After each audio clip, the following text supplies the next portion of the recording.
Bonjour mesdames et messieurs, bonjour tonton et tantine. Avant tout, Ramadan Karim. Comme promis, je reviens aujourd'hui pour partager avec vous un sujet de réflexion qui, selon moi, tient sa place en ce début du mois saint. C'est un sujet très important et présent dans notre quotidien, soit dans les maisons, les bureaux, entre les familles, dans la rue ou sur les réseaux sociaux. Ce sujet qui fait couler beaucoup d'encre sépare des familles, anéantit et détruit des rêves et fait des victimes qui sont les enfants, c'est la colère. Ce sujet est assez vaste où je ne peux cerner tous les contours, mais ce qui est sûr, c'est que j'enrichis davantage mes connaissances grâce à vos commentaires. Mais si on regarde le monde d'aujourd'hui, entouré de toutes ces pesanteurs socio-économiques, nous comprendrons le pourquoi de la colère. Mais cela est-elle la raison fondamentale? D'abord, qu'est-ce que la colère? La colère est une émotion secondaire liée à des blessures physiques ou psychiques qui se caractérisent généralement par des manifestations physiques ou psychologiques de la part de la personne concernée. Mais la colère est généralement causée par la frustration, l'irritation, l'abus et l'injustice.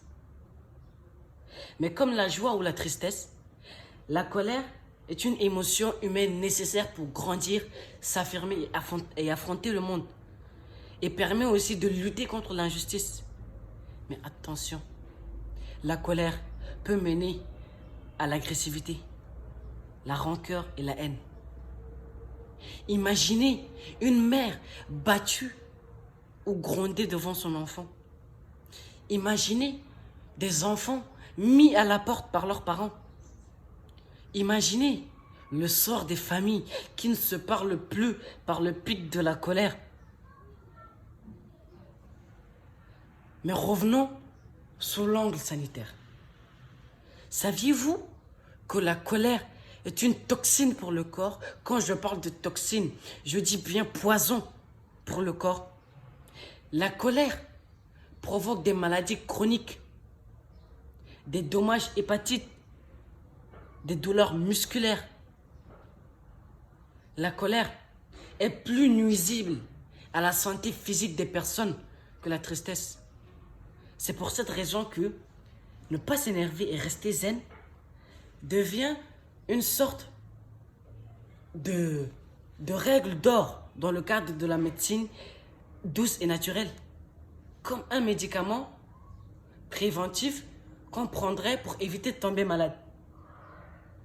Mais un conseil pendant cette période du mois saint du Ramadan. Chers parents, en tant qu'enfant et en tant que jeune, on a besoin de vous pour grandir et affronter le monde.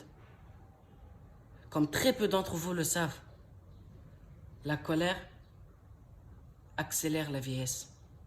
Mais nous, on a besoin de vous. Alors évitez d'être colérique. Comme Nelson Mandela l'a dit dans sa phrase mythique, le pardon libère l'âme et fait disparaître la peur.